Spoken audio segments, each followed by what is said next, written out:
Imagine if everything you thought you knew about the Bible was just a small piece of a much bigger puzzle. What if there were more stories, more answers, and more mysteries than you ever imagined? That's exactly what we're going to discover tonight. This book is called the Ethiopian Bible.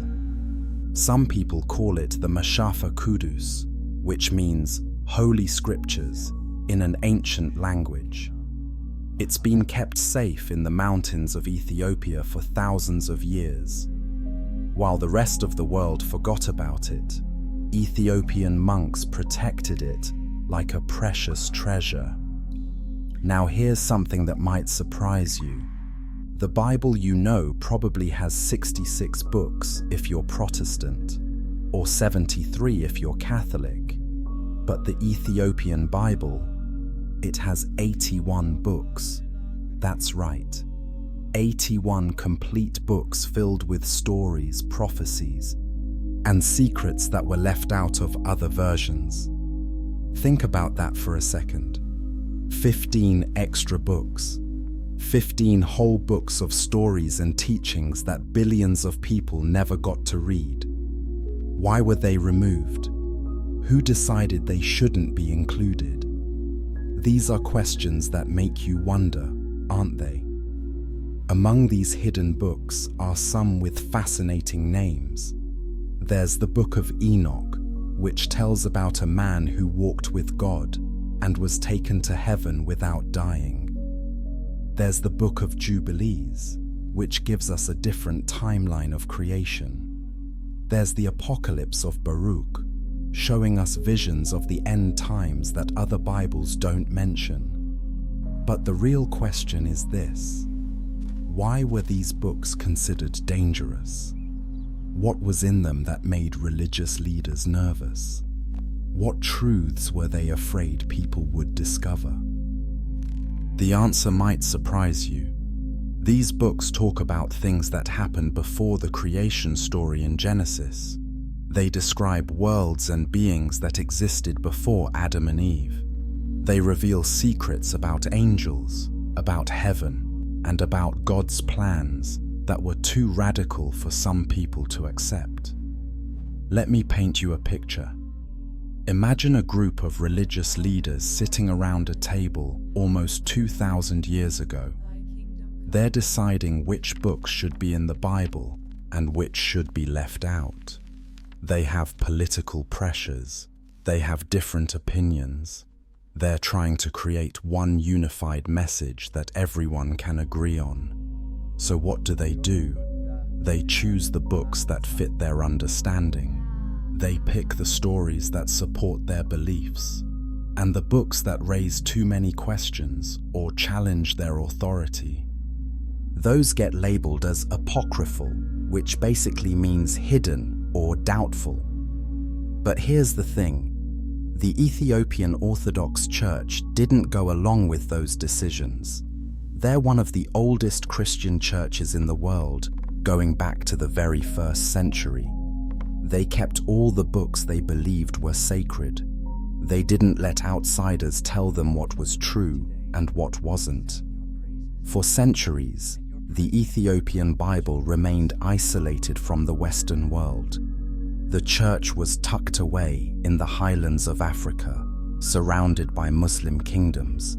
They couldn't easily communicate with European churches, so their traditions, their beliefs, and their books stayed pure and unchanged. Now, in our modern times, scholars are rediscovering this ancient treasure.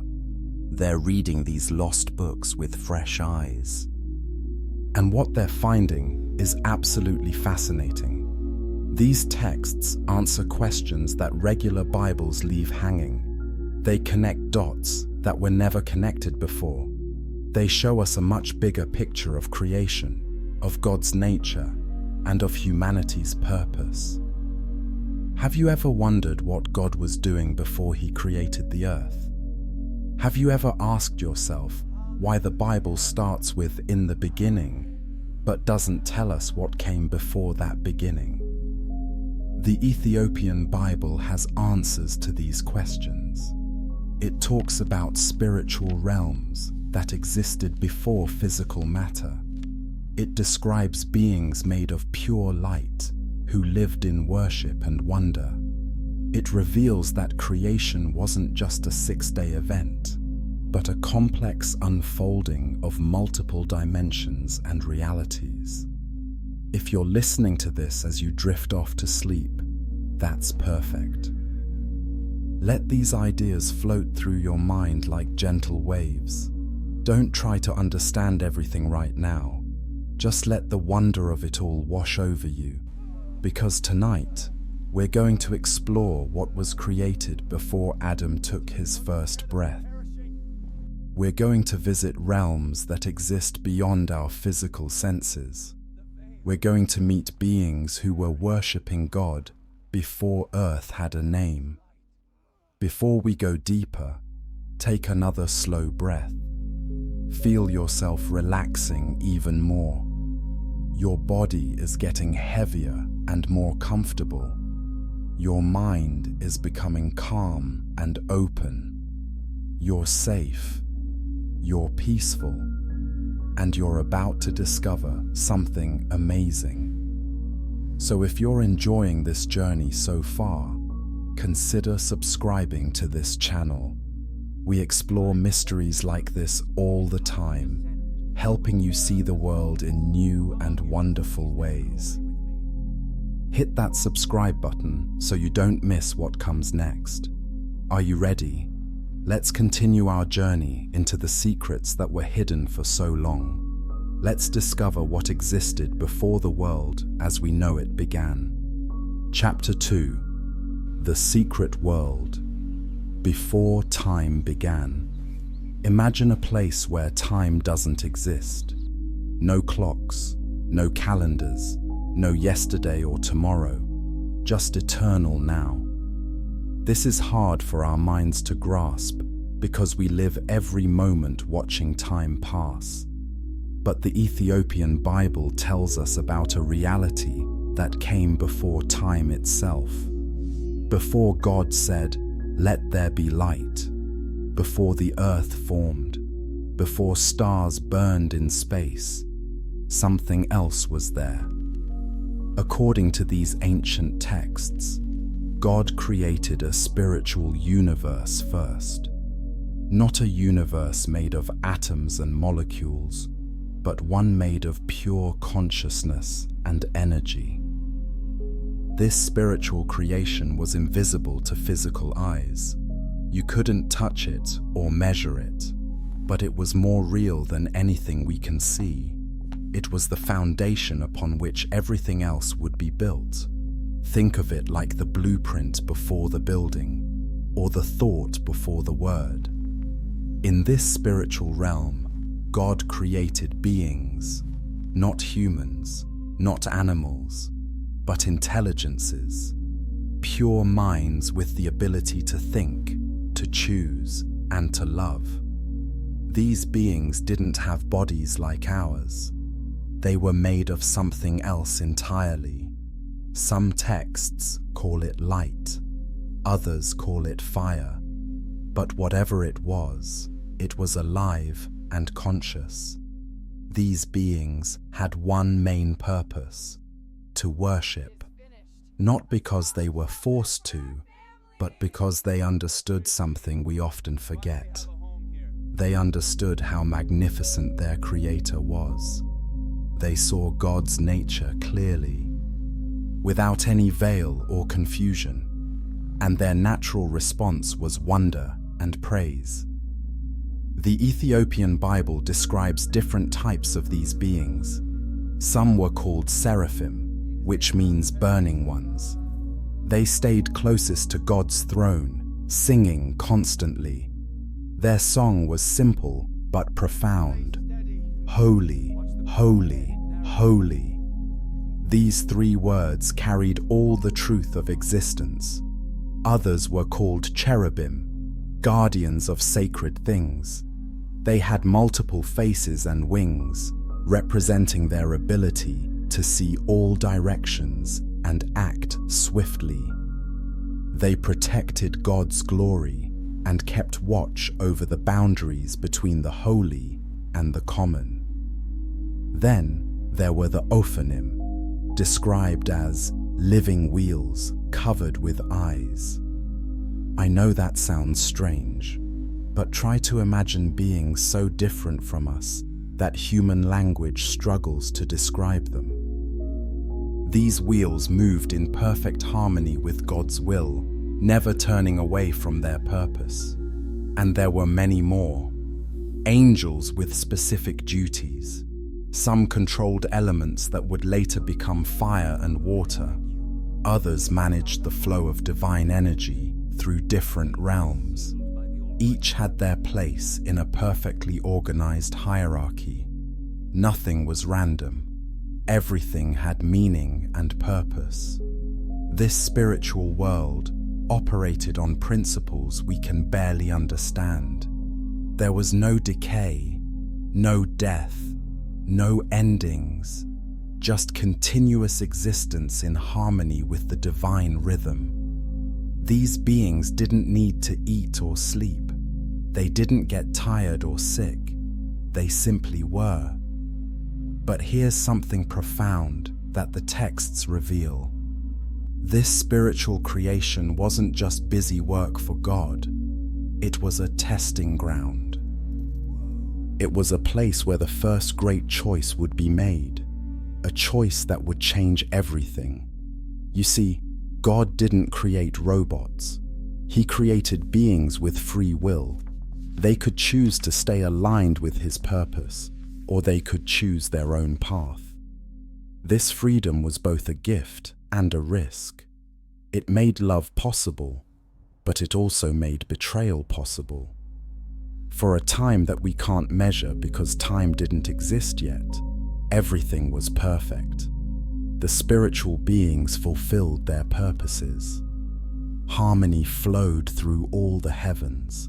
The music of worship never stopped. Light danced with light in patterns of infinite beauty. But in that perfection, something began to stir. Not in all beings, but in some. A question formed that should never have been asked. A thought emerged that would crack the foundation of harmony. And once that thought took root, nothing would ever be the same.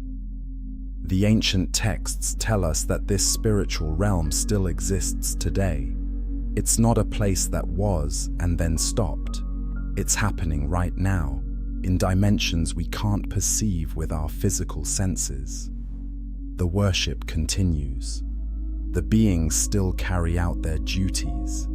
The heavens still operate according to their original design. What happened in that spiritual world before time began would set the stage for everything that came after. It would explain why our physical world has both beauty and darkness. It would show us why humans are caught in a cosmic drama that started long before we arrived. As you listen to this, let yourself imagine it, not with your eyes, but with that deeper part of you that knows there's more to reality than what we see. Picture a realm of light and consciousness where beings exist in pure devotion to their Creator. Feel the peace of that harmony. Sense the power of that organized love. This is what came first. This is the foundation. And understanding this helps us understand everything else. Because the physical world we live in, it's a reflection of that spiritual reality. The battles we face, they're echoes of a conflict that started in those timeless realms. What do you think it would be like to exist without a body? To be pure thought and feeling?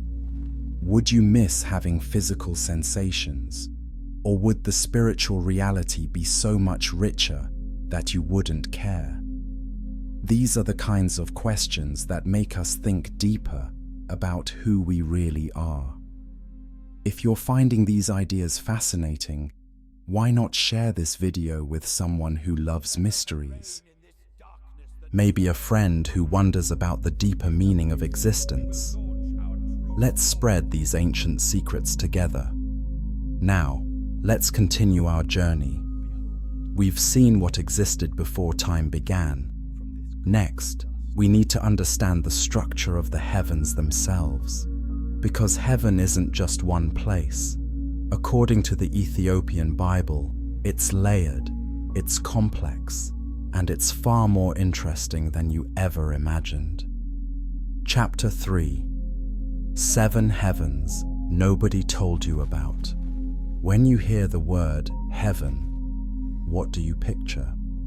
Maybe clouds and angels with harps. Maybe golden streets and pearly gates. Most of us have a simple idea of heaven as one place where good people go after they die. But the Ethiopian Bible reveals something much more complex and fascinating. According to these ancient texts, there aren't just one heaven. There are 7 distinct levels, each with its own purpose, inhabitants, and mysteries.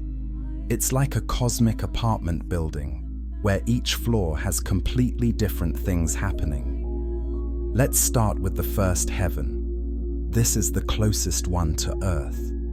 It's described as the transition zone between our physical world and the purely spiritual realms. When prayers rise from Earth, this is where they first arrive. Imagine it as a sorting center where human thoughts and words are processed. In the first heaven live the angels who interact most with humanity.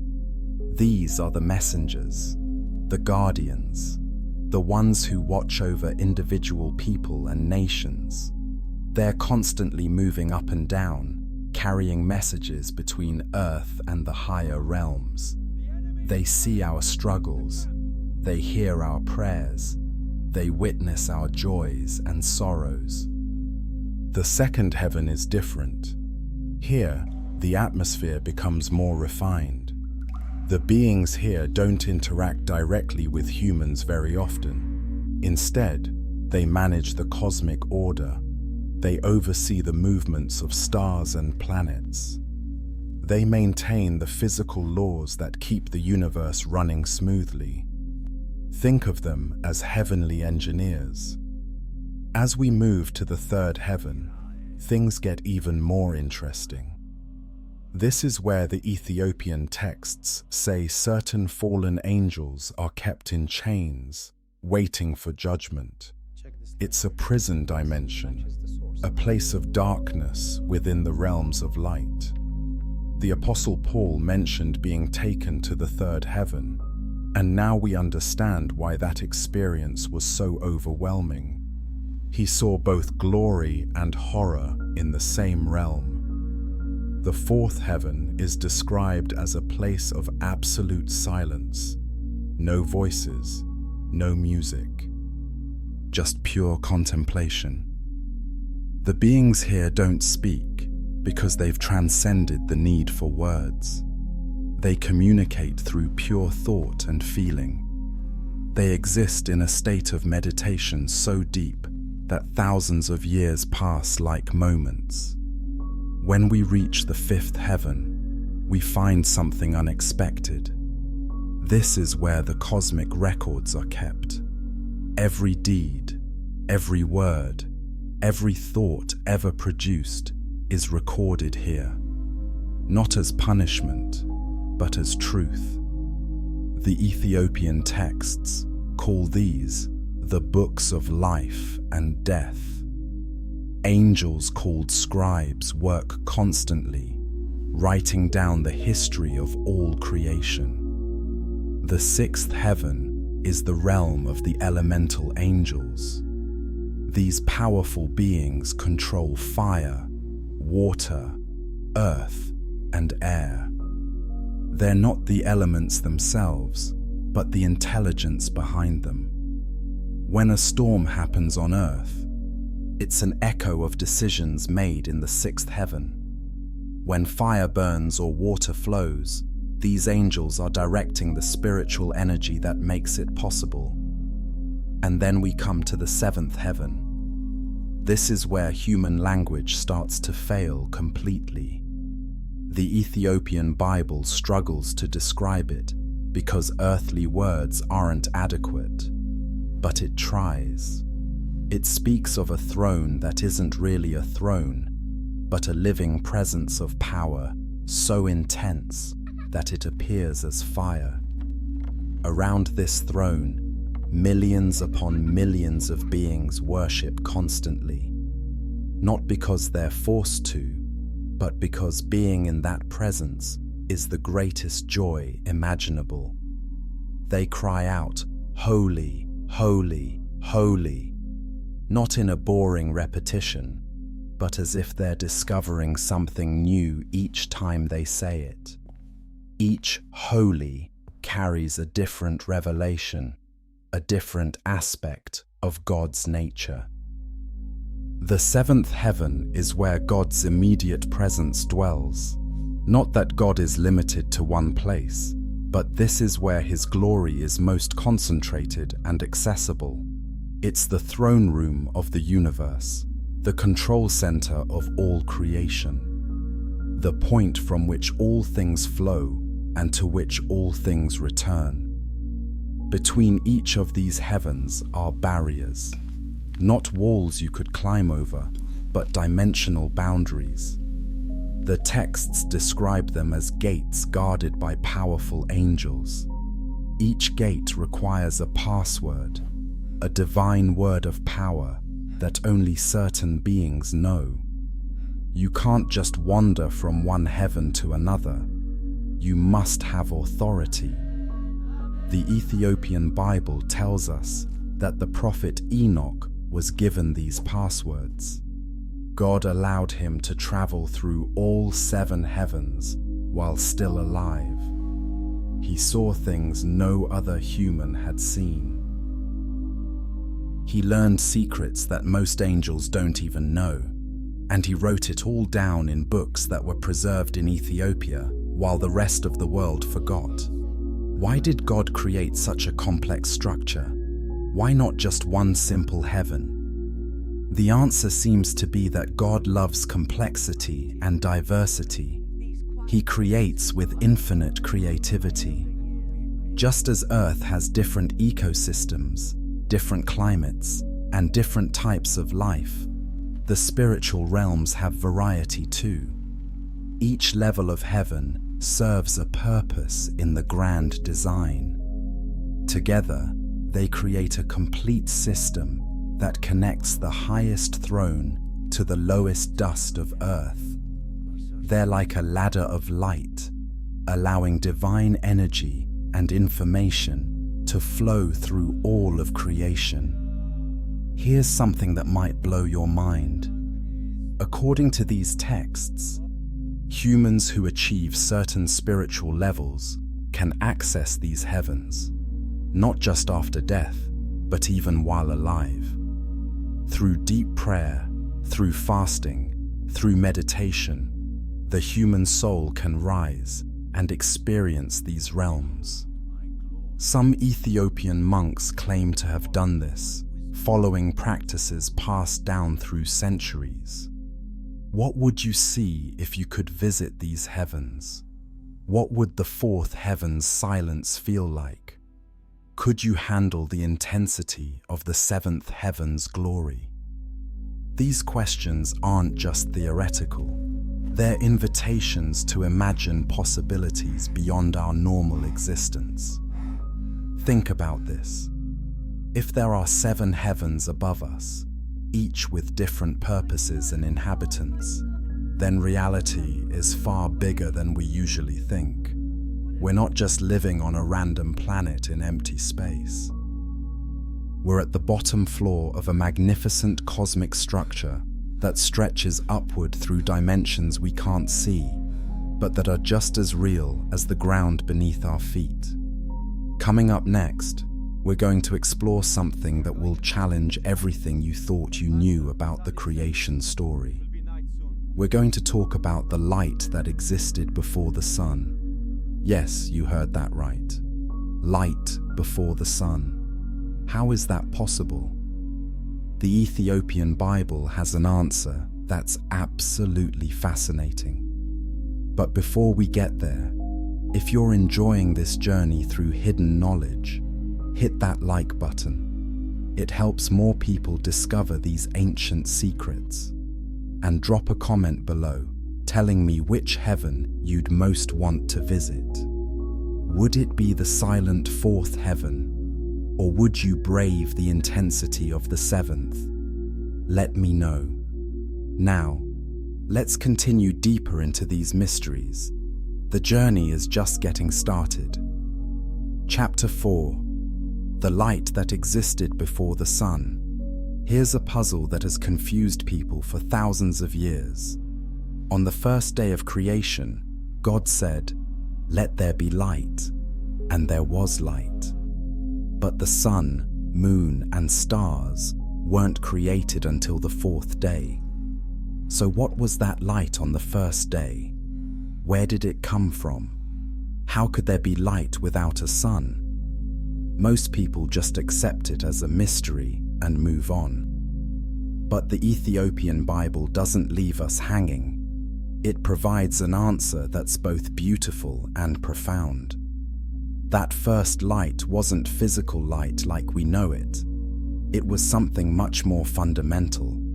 It was spiritual light, conscious light, light that carried the very presence and awareness of God.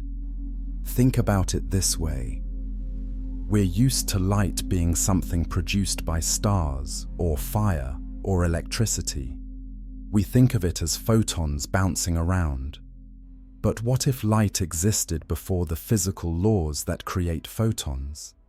What if light is actually a primary force of creation itself, not dependent on burning matter? The Ethiopian texts call this original light, or kadamon, which means ancient light, or primordial light.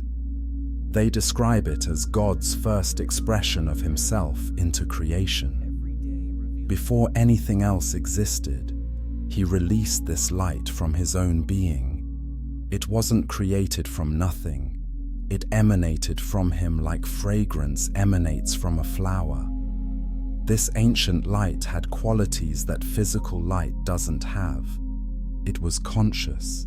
It could think. It could choose. It carried within it the full presence of God's glory. When it shone forth, it separated the eternal from the temporal. It drew a line between what was holy and what would become common. It marked the beginning of all things that have a beginning. Imagine standing in complete darkness, not just nighttime darkness, but absolute void. No light has ever existed. No photon has ever bounced. Then suddenly, from a single point, light explodes outward. But this isn't just illumination. This light carries meaning, purpose, intelligence. As it spreads, it creates space itself. It creates the very possibility of existence. That's what the Ethiopian Bible describes. The first light didn't just illuminate what was already there. It created the foundation for everything that would come after. It established the spiritual laws that would govern all creation. It was both light and life combined into one force. Here's where it gets even more interesting. According to these ancient texts, this primordial light still exists today. It wasn't replaced by the sun. The sun is just a physical symbol of it. The ancient light continues to shine in the spiritual realms, in the higher heavens we talked about before. It's the light that surrounds God's throne. It's the light that angels bask in. It's the light that human souls are drawn to after death. But there's more. The Ethiopian tradition teaches that this light was hidden after the fall of mankind. When Adam and Eve sinned, they were cut off from direct access to the ancient light. They could no longer see it with their physical eyes. It was veiled from human perception. This was part of the curse, part of the separation that sin creates. However, certain prophets and holy people were able to glimpse this light again. Moses saw it on Mount Sinai, which is why his face glowed afterward. The people couldn't look directly at him because he was reflecting the ancient light. Elijah encountered it in the still small voice. Isaiah saw it filling the temple. Ezekiel saw it in his visions of God's throne. And here's a connection that will give you chills. When Jesus was born, what appeared to the shepherds? Light, glorious light that terrified them. When Jesus was transfigured on the mountain, what happened? His face shone like the sun, and his clothes became dazzling white. What was that? It was the ancient light breaking through his human form, giving the disciples a glimpse of his true nature. The Ethiopian Bible teaches that Jesus himself is this light in human form. Before he was born in Bethlehem, he existed as the light of the first day. He is the ancient light that became flesh and walked among us. That's why John's Gospel says, "In him was life, and that life was the light of all mankind."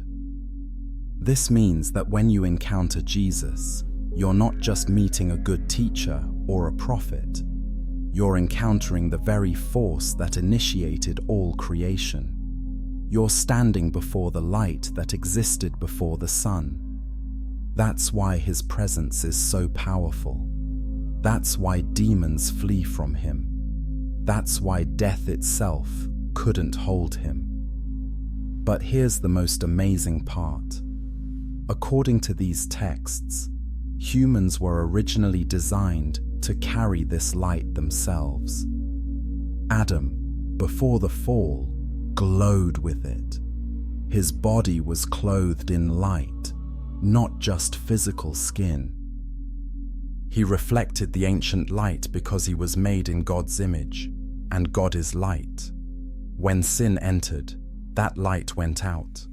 Humans were left with just physical bodies that cast shadows instead of radiating glory. We became dull, dark, separated from our original nature.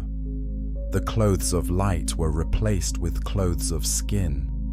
We forgot what we were supposed to be. Yet the promise running through all these ancient texts is that the light can be restored. Through spiritual transformation, through connection with the source, humans can begin to glow again. Not physically at first, but spiritually. People around them can sense it. There's a warmth, a presence, a peace that radiates from those who have reconnected with the ancient light. Some Ethiopian mystics spend their entire lives trying to see this light in meditation.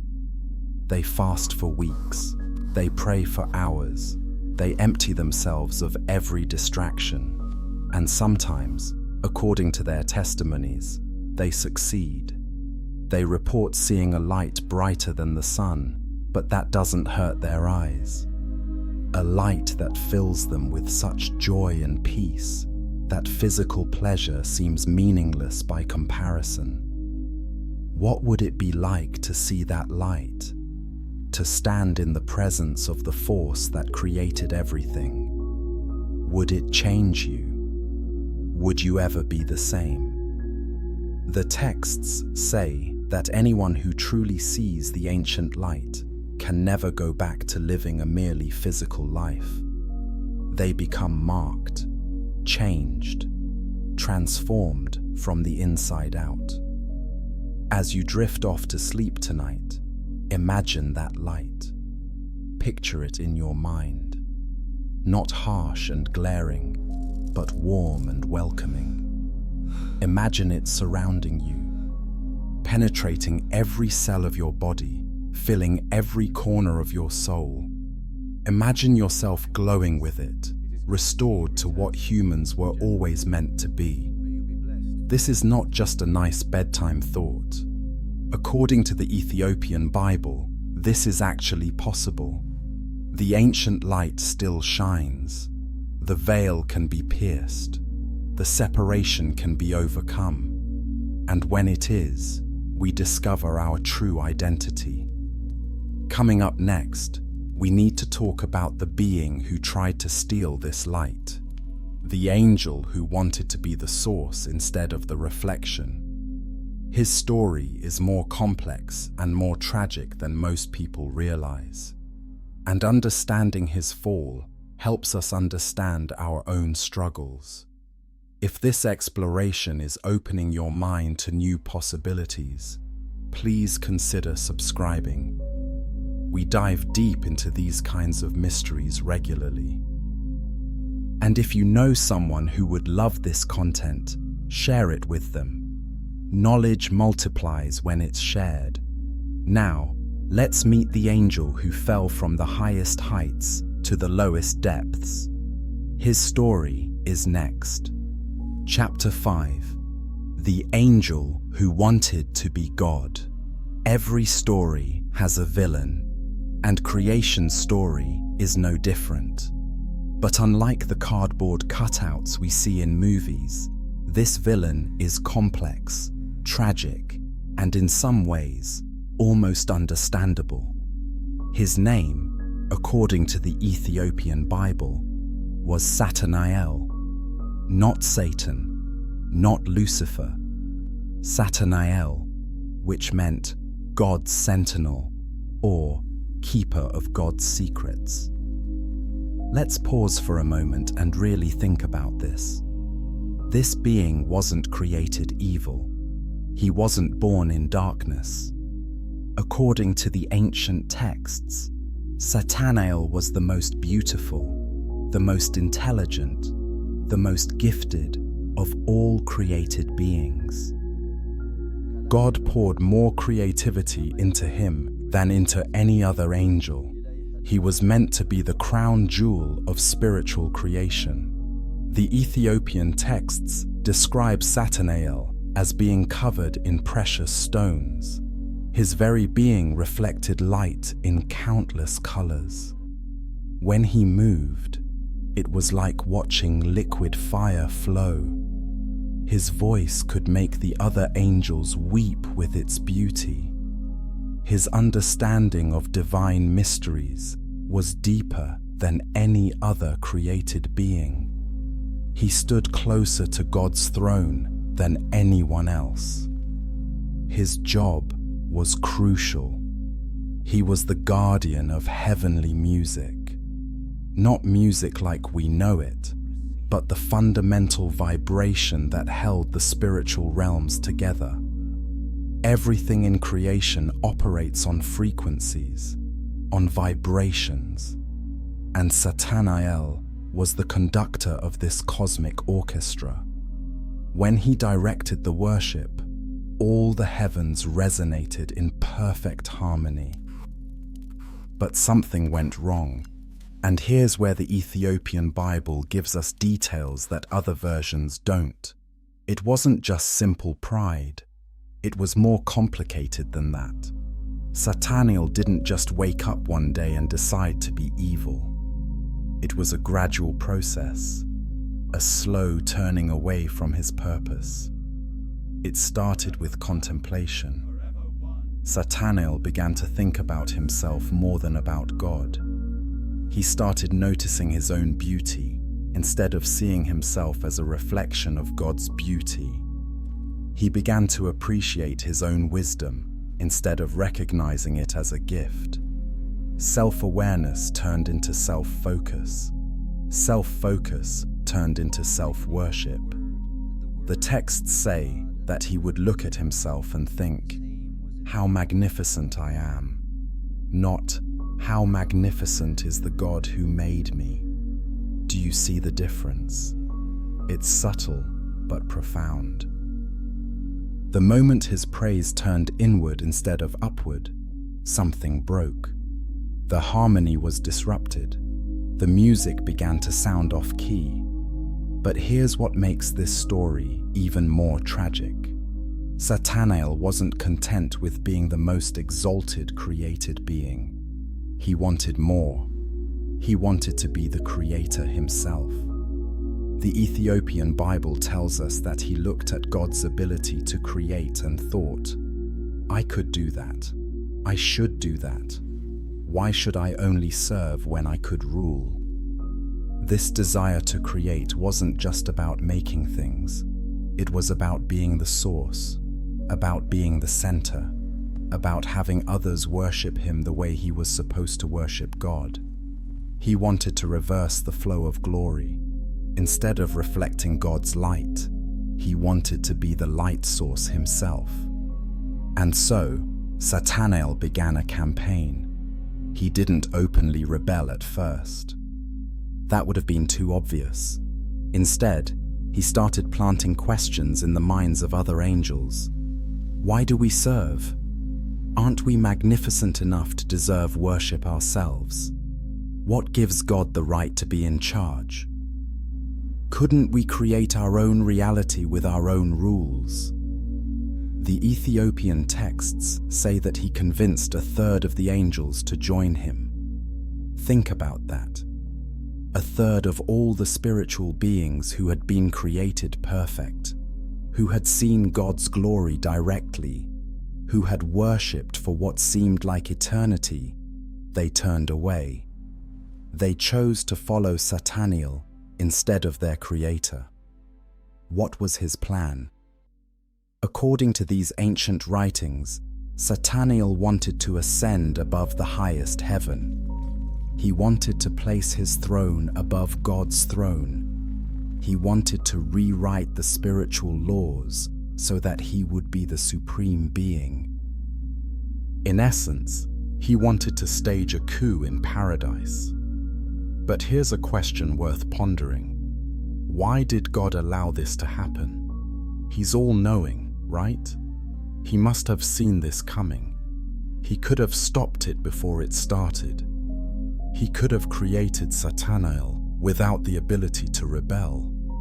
So why didn't he? The Ethiopian texts suggest an answer. Love requires freedom.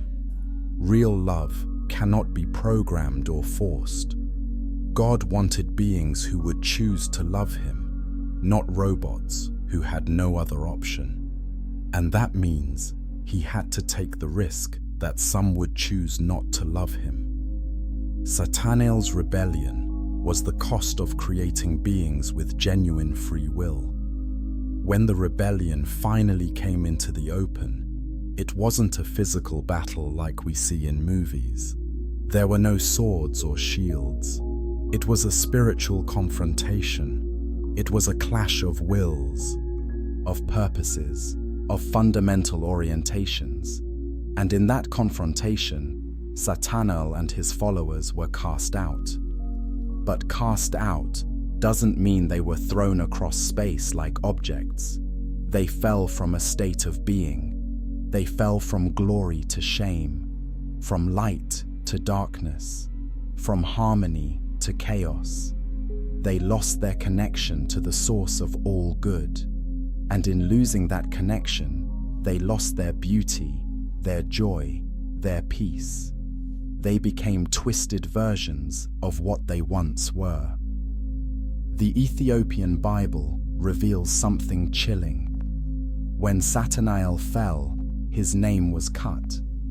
The L at the end, which means of God, was removed.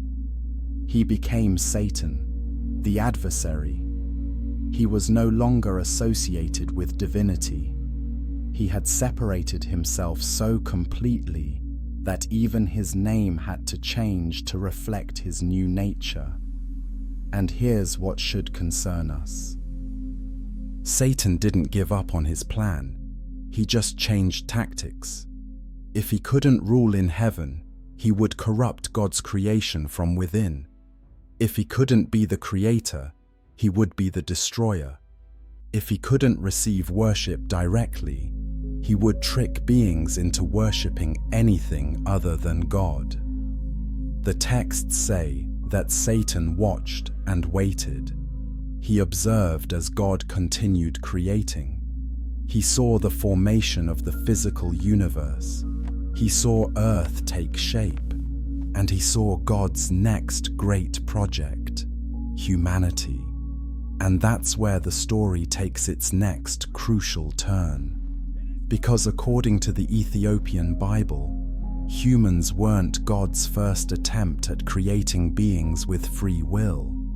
There was another humanity before Adam, a spiritual humanity that lived in the realms before time began. And their story is so shocking that it was completely removed from Western Bibles. Who were they? What happened to them? And why does knowing about them change everything we thought we knew about ourselves? We're about to find out. But first, think about this. Could Sataniel's fall happen to anyone? Is the pattern of moving from gratitude to entitlement, from worship to self-focus, from service to selfishness, something that only happens to angels? Or is it a warning for all of us? What happens when we start thinking we're the center of the universe instead of recognizing there's something greater than us? If these questions are making you think, drop a comment below. Tell me what you think. Was Sataniel's rebellion inevitable? Could it have been prevented? And most importantly, what does his story teach us about our own choices? Share this video with someone who needs to hear this message. Sometimes understanding where evil comes from helps us avoid falling into the same trap. Now, let's discover the humanity that existed before Adam. This is where things get really interesting. Chapter 6. The First Humans. Nobody remembers. What if I told you that Adam wasn't the first human? What if there was an entire race of human-like beings that lived before him? Beings that walked, talked, thought, and made choices just like we do, but in a completely different realm. This sounds like science fiction, but it's exactly what the Ethiopian Bible describes. These texts speak of a spiritual humanity, not angels, not demons, but beings made in a form similar to humans, except they didn't have physical bodies. They were created from light and consciousness instead of dust and flesh. They existed in the spiritual realms we talked about earlier, in the heavens before Earth was even formed. Why would God create a pre-physical humanity? What was the purpose? According to the Ethiopian tradition, these beings were an experiment in spiritual freedom. God wanted to see if beings made in his image could maintain their connection to him when given complete free will in a pure spiritual environment. These first humans, let's call them the luminous ones, had abilities we can barely imagine. They could think at the speed of light. They could communicate without words, sharing thoughts and feelings directly. They didn't need food or sleep. They didn't experience physical pain. They lived in a state of pure consciousness, exploring the mysteries of existence. Their world was beautiful beyond description. Imagine gardens not made of plants, but of living light that grows and changes. Imagine rivers not of water, but of flowing color and sound. Imagine mountains not of rock, but of crystallized thought. Everything in their realm was both real and symbolic at the same time. The luminous ones had one primary job: to maintain harmony in creation. They were like spiritual maintenance workers, keeping the vibrations of the universe in balance. When certain frequencies needed adjustment, they would sing. When certain patterns needed strengthening, they would meditate. Their very existence helped hold the fabric of spiritual reality together for an immeasurable time, because remember, time as we know it didn't exist yet. These beings thrived. They lived in perfect communion with God. They understood their purpose. They fulfilled their roles with joy. The spiritual universe hummed with their synchronized worship and work. But then something familiar happened. The same temptation that caught Satanael began to whisper to some of the luminous ones. It wasn't Satan doing the tempting, at least not directly. It was their own growing self-awareness. They began to notice how amazing they were. They began to wonder if they could exist independently from God. The Ethiopian texts describe this as a vibrational shift. Their frequency started to change. Instead of resonating with the divine harmony, they began creating their own tunes. They started experimenting with spiritual independence. And while God had given them the freedom to do this, every choice has consequences. As more of the luminous ones turned inward, focusing on themselves instead of on their source, they began to fall. Not physically, because they didn't have physical bodies. They fell in consciousness. They fell in spiritual dimension. They moved away from the higher frequencies of divine presence into lower, denser vibrations. This fall created a problem.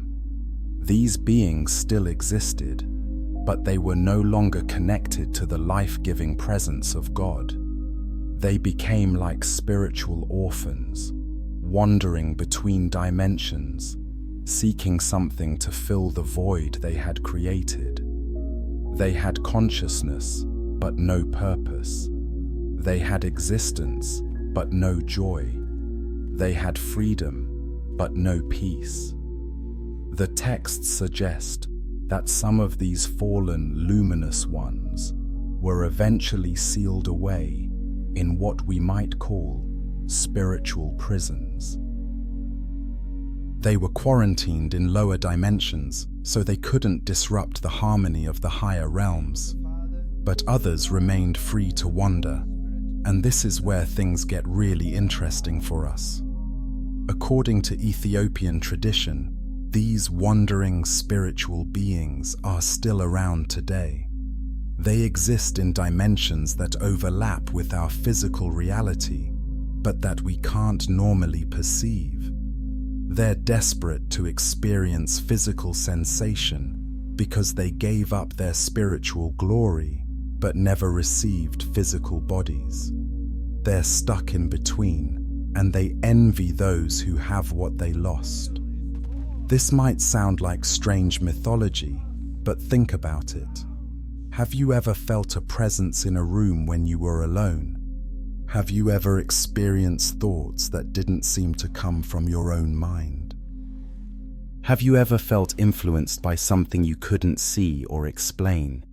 The Ethiopian texts would say these could be encounters with these displaced beings. But here's the key point.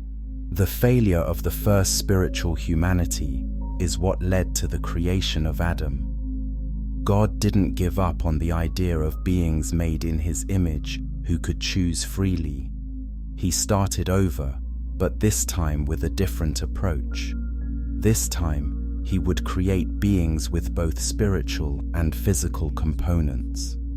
This time, he would use matter. Physical bodies would serve as anchors, keeping humans connected to the tangible world while their spirits could still reach toward the divine. It was a brilliant solution. Humans would have the freedom of spiritual beings, but the grounding of physical reality. They could think, choose, and love, but they would do so within certain boundaries that would help protect them from the total collapse that destroyed the luminous ones. Adam, then, wasn't just the first man. He was the first of a new kind of being, a hybrid of spirit and matter, a bridge between the invisible and visible worlds. He carried within him the lessons learned from the failure of those who came before. He was creation's second chance. But here's a haunting question. Did Adam know about the luminous ones? Did God tell him about the beings who fell before he even existed? Or was he walking into the same test without knowing what had happened to others who faced similar choices? The Ethiopian Bible hints that Adam had knowledge that later generations lost. He knew things about the spiritual realms that were forgotten after his own fall. He understood the stakes. He recognized the danger of turning inward instead of upward. And yet, despite knowing all this, he still made the same essential mistake when his moment came. This should make us pause. If beings of pure light failed this test, and if Adam with all his knowledge failed this test, what hope do we have? Are we doomed to repeat the same pattern? Is this some cruel experiment where God sets us up to fail? Or is there more to the story? Is there a deeper purpose to all these fallings and failings? Could it be that the journey from glory to fall to restoration is actually teaching us something essential about the nature of love, freedom, and choice? Before we answer these questions, let's talk about what happened to Adam himself. Because according to the Ethiopian Bible, his story is very different from what most people have been taught. He didn't start in a garden made of plants. He started somewhere much more glorious, and his original form was far more magnificent than we ever imagined. Coming up next, we're going to discover Adam's secret. We're going to learn about the light body he possessed before he ate the forbidden fruit. We're going to understand why the angels bowed to him and why one particular angel absolutely refused. This is getting really interesting now. Stay with me. If you've made it this far, you're clearly someone who loves deep mysteries. Hit that subscribe button so you don't miss the rest of this story, and leave a like to let me know you're enjoying this journey into hidden knowledge. Now, let's meet Adam as you've never seen him before. Chapter 7. Adam's secret. He wasn't made from dust.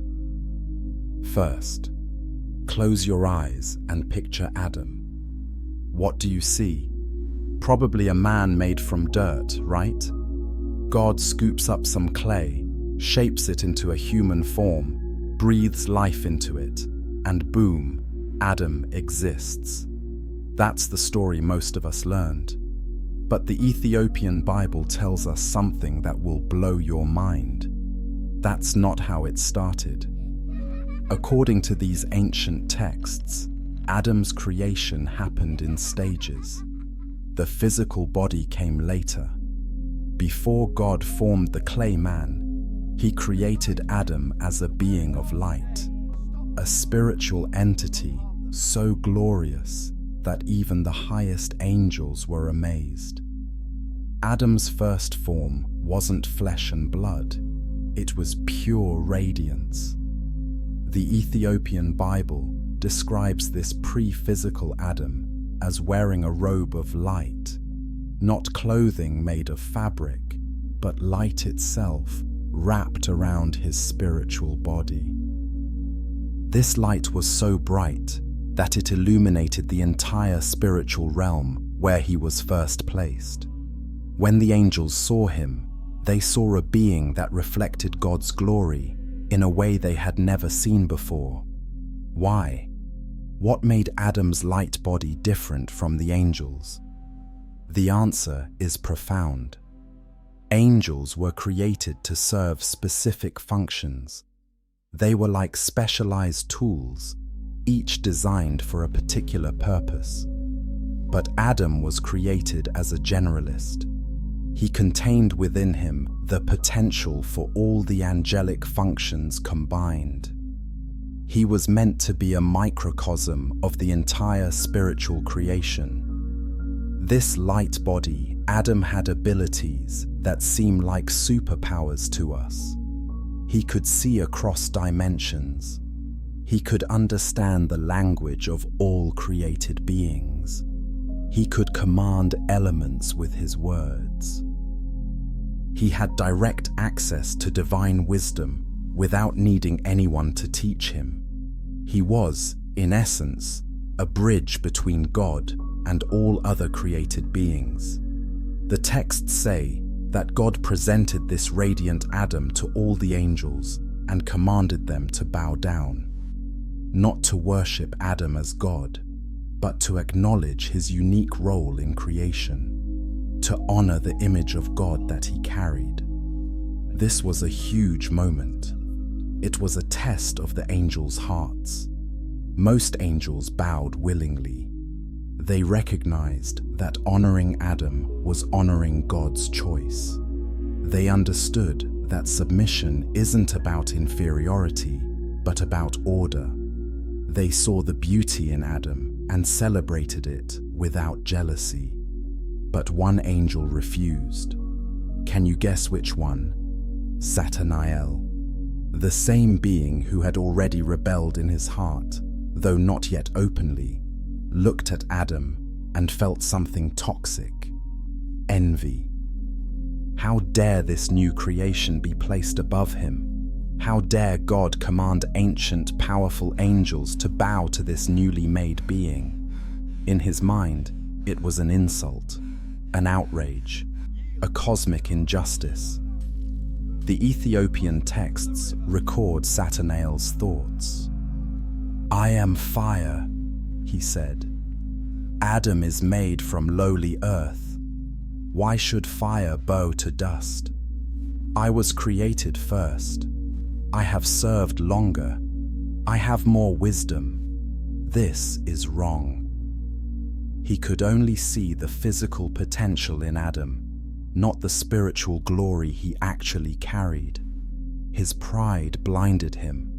This refusal was the final straw.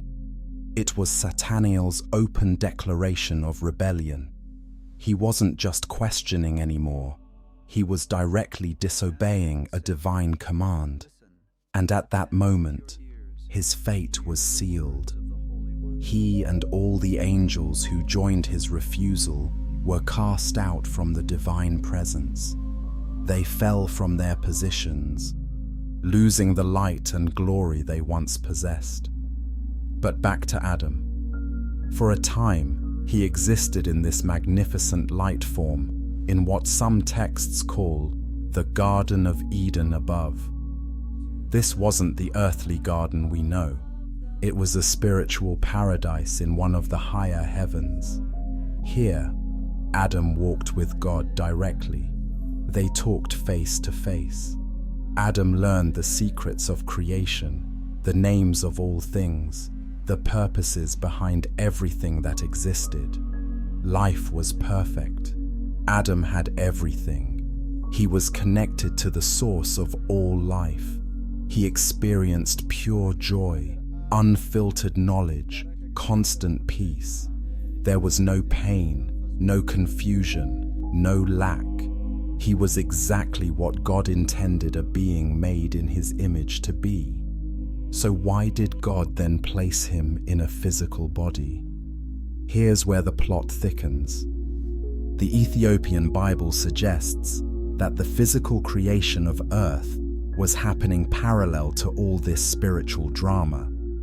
God was preparing a material realm where spiritual beings could have a different kind of experience, a place where time existed, where things grew and changed, where choices had tangible consequences. Adam's mission was to bridge these two realities.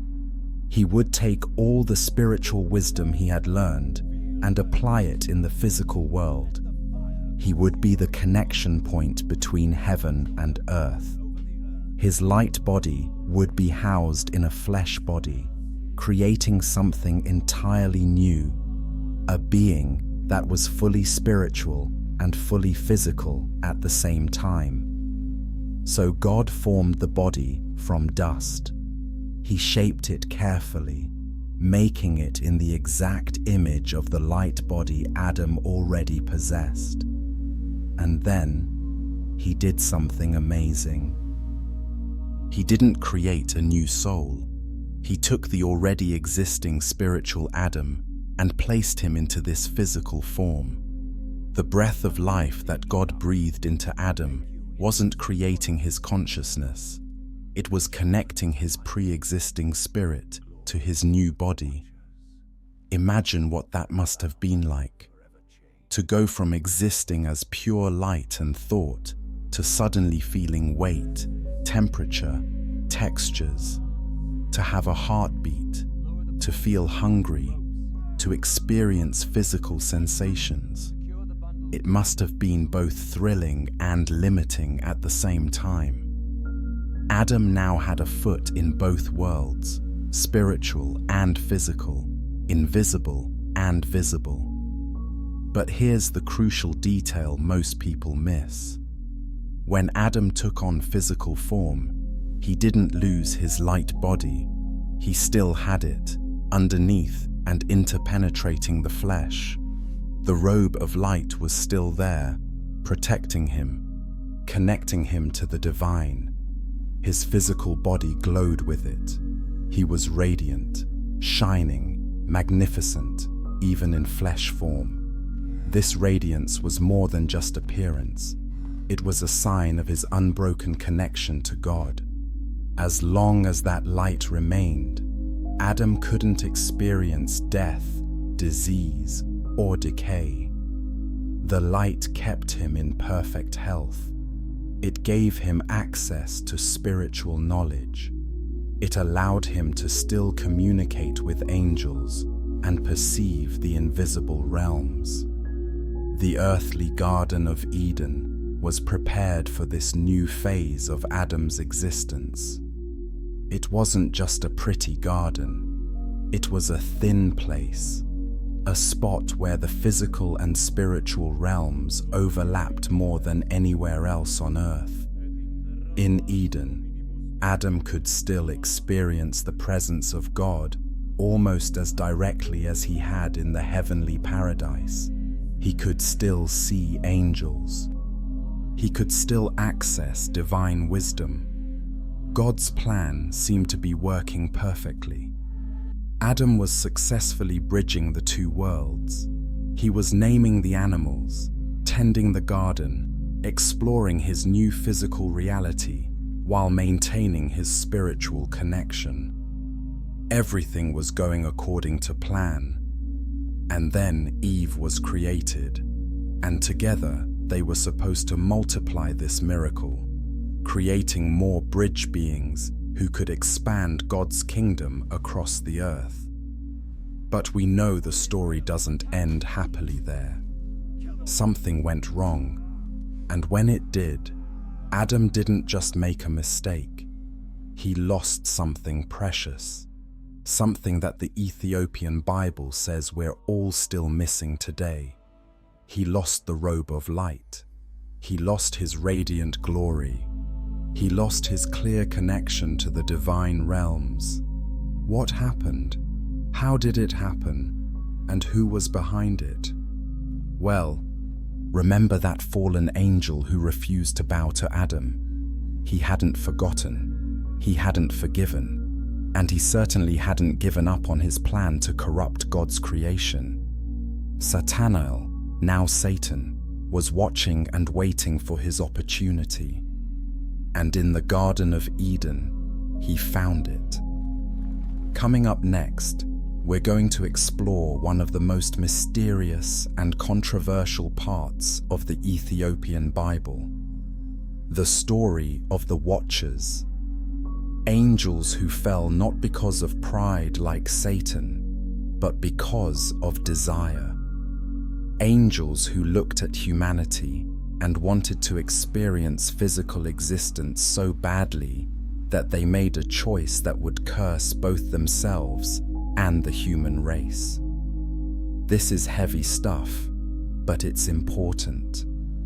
Understanding how both humans and angels fell helps us understand the world we live in now. It explains why there's such a mix of beauty and darkness, wisdom and foolishness, love and hatred in our existence. Before we continue, take a moment and share this video. This information has been hidden for too long. People need to hear these ancient truths. And if you haven't subscribed yet, now's the perfect time. We're just getting to the most fascinating parts. Ready? Let's meet the Watchers and discover what happened when angels tried to become human. Chapter 8. The Watchers who fell in love with Earth. There's something deeply unsettling about this next chapter of the Ethiopian Bible. It's a story that was so disturbing to early church leaders that they tried to erase it completely from Christian memory. But in Ethiopia, the story survived. It's found in the Book of Enoch, which is fully accepted as scripture in the Ethiopian Orthodox tradition. The story begins with a group of angels called the Watchers. Their job was exactly what their name suggests: to watch over humanity. They were assigned to Earth after Adam and Eve were expelled from Eden. Their mission was to observe, guide, and report back to heaven about how the great experiment of physical humanity was progressing. At first, the Watchers took their job seriously. They watched from a distance, invisible to human eyes. They saw humans struggling to survive outside of Eden. They saw people learning to farm, to build shelters, to create families and communities. They watched as Adam and Eve's children spread across the earth, multiplying and filling the land. But as time passed, something changed in the hearts of some of the Watchers. They stopped being objective observers. They became emotionally involved. Specifically, they became fascinated with human women. The Ethiopian texts describe how these angels saw the daughters of men and found them beautiful. Now, you might be thinking, how can angels be attracted to humans? They're different species, different realms of being. That's exactly right. This attraction was wrong from the very beginning. It crossed boundaries that were never meant to be crossed. Angels were spiritual beings. Humans were physical beings. The two weren't meant to mix in that way. But desire is a powerful force, and these angels, having free will, decided to act on their feelings. The Book of Enoch gives us specific details. It tells us that 200 Watchers made a pact together. They were led by angels with names like Semjaza, Azazel, and Barakijal. They knew what they were planning was forbidden, so they made an oath to all go through with it together, so no one could back out. Their plan was to descend from their heavenly posts and take on physical bodies, not just appear as physical, like angels had done before when visiting humans, but actually to permanently inhabit flesh. They wanted to experience what humans experienced, to feel sensations, to taste food, to touch, and yes, to have relationships with human women. So they came down.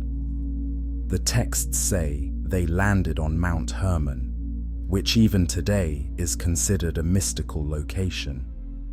There, they completed their transformation, locking themselves into physical forms. They had crossed a point of no return, angels who chose to become something they were never meant to be. Then they went out among humans. Because they were angels originally, they were taller, stronger, and more impressive than ordinary men. They had knowledge that humans didn't possess. They could do things that seemed like magic, and many human women were indeed attracted to them, not knowing what they really were. Marriages happened, children were conceived, and this is where the story takes a dark turn. The offspring of these angel-human unions were not normal children. The Book of Enoch calls them the Nephilim, which means the fallen ones, or those who make others fall. These beings were giants. Some texts say they were over 15 feet tall. They had incredible strength and long lifespans. But the Nephilim weren't just big humans. They had something twisted in their nature, having both angelic and human DNA, for lack of a better term. They didn't fit properly in either world. They were too physical to access spiritual realms, but too spiritual to be content with physical limitations. This internal conflict made them violent, unstable, and destructive. The Nephilim began to dominate humanity. They became tyrants and warlords. They demanded to be worshipped as gods. They consumed vast amounts of food. And when that wasn't enough, some texts say they began to consume humans. The world became chaotic, violent, and utterly corrupted. The careful balance God had created was completely disrupted. Meanwhile, the Watchers who had fathered these giants were teaching humans things they weren't meant to know. Azazel taught weapon making and warfare. Others taught sorcery, enchantments, astrology, and various occult practices. They shared angelic knowledge that humans weren't spiritually mature enough to handle properly. It was like giving nuclear weapons to children. The Ethiopian Bible says that the cries of suffering humanity reached heaven. The righteous people who hadn't been corrupted prayed for God to intervene. The earth itself groaned under the weight of the corruption. Something had to be done, or the entire human race would be lost to this genetic and spiritual pollution. God's response was multifaceted. First, he sent archangels to deal with the Watchers themselves. Michael, Gabriel, Raphael, and Uriel were dispatched with specific missions. They were to bind the Watchers, imprison them in places of darkness, and keep them there until the final judgment. The Book of Enoch describes deep places in the earth where these fallen angels were chained, conscious but unable to act, waiting for the end of all things. As for the Nephilim, they couldn't be allowed to continue corrupting humanity. God decided to cleanse the earth with the flood. This is the story of Noah that we all know, but the Ethiopian Bible gives it a deeper context. The flood wasn't just about human wickedness. It was about removing the contaminated bloodlines, about wiping out the giants and starting fresh with Noah's family, who had kept their lineage pure. The waters rose. The Nephilim, despite their great size and strength, drowned. The corrupted humans perished. The animals that had also been genetically tampered with, yes, the texts say this happened too, were wiped out. The earth was washed clean. Only Noah's ark survived. carrying the seed of a new beginning. But here's something that keeps people up at night. According to the Ethiopian texts, when the Nephilim died, their bodies perished, but their spirits didn't. Because they were half angel, they had a spiritual component that couldn't just cease to exist. These disembodied spirits became demons, wandering the earth, seeking to possess and influence humans. This explains a lot, doesn't it? The origin of demons, why they seek to inhabit human bodies, why they know things ordinary humans shouldn't know. They're the fragmented, corrupted spirits of the Nephilim, forever seeking to reclaim the physical existence they lost in the flood. The story doesn't end with the flood, though. Some texts suggest that after the waters receded, a few more watchers tried the same thing again, though in smaller numbers. This would explain why the Bible mentions giants even after Noah's time. The Nephilim in those later stories might be a second, smaller generation. Or they might be the descendants of whatever genetic corruption survived through the flood somehow. What's the point of this disturbing story? Why include it in sacred scripture? Because it teaches us something crucial about boundaries, about respecting the order of creation, about the dangers of mixing what's meant to be kept separate. The Watchers thought they could improve on God's design by experiencing physical life. The result was chaos and destruction. It also shows us that corruption, once introduced, is incredibly hard to remove. It spreads, it infects, it multiplies. God had to use an extreme measure, a worldwide flood, just to reset things. And even then, the spiritual consequences of the Watchers' actions lingered. The demons remained. The memory of the giants survived. The knowledge they taught wasn't completely forgotten. As you think about this story, consider the modern parallels. Are we doing similar things today? Crossing boundaries we shouldn't cross? Mixing things that should remain separate? Playing God with genetics, with technology, with nature itself? The story of the Watchers is ancient, but its warning is timeless. Coming up, we need to talk about the man who witnessed all of this. The prophet Enoch, who walked through the spiritual realms, spoke with angels, saw the imprisoned Watchers, and wrote it all down.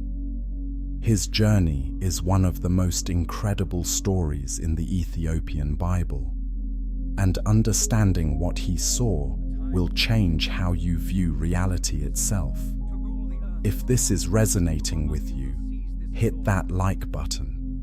These are truths that have been buried for centuries. Let's bring them back into the light together. And comment below, did you know about the Watchers before this video? What do you think about their story? Now, let's follow Enoch on his journey through worlds we cannot see. Chapter 9: Enoch's journey through hidden worlds. Among all the people who ever lived, Enoch stands out as unique.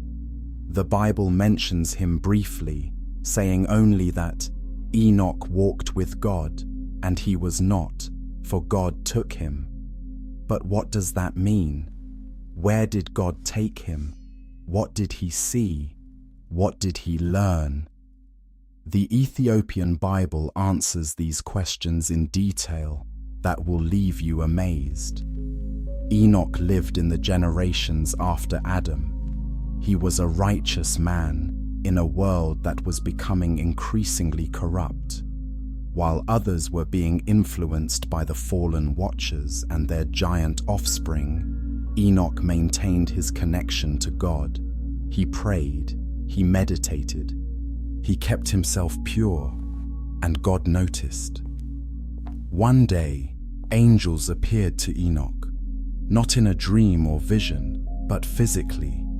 They told him that he had been chosen for a special mission. He was going to be taken on a tour of the spiritual realms. He would see things no other human had seen. He would learn secrets that were normally kept from mortal beings, and he would write it all down so that future generations could understand the full scope of creation. Enoch's first journey was to the 7 heavens we discussed earlier, but experiencing them through his account is different from just hearing about them. He describes being lifted up by angels, passing through dimensional barriers, seeing the portals between each level of heaven. Each transition was more glorious and more overwhelming than the last. In the first heaven, Enoch saw the angels who manage Earth's affairs. He saw storehouses where snow and hail are kept until they're needed. He saw the angels who control winds and seasons. He learned that what we think of as random weather is actually being carefully managed from the spiritual realm. Nothing happens by accident. Everything has purpose. Moving to the second heaven, Enoch encountered angels who had been assigned to the stars and planets. He learned that each celestial body is watched over by an angelic being. These angels ensure that the stars follow their courses, that planets maintain their orbits, that the cosmic dance continues as designed. The universe isn't mindless machinery, it's lovingly tended. The third heaven showed Enoch both paradise and prison. He saw the section prepared for the souls of the righteous after death, a place of peace and rest. But he also saw the place where certain fallen angels were kept in chains, awaiting judgment. He even spoke with them, and they begged him to intercede with God on their behalf.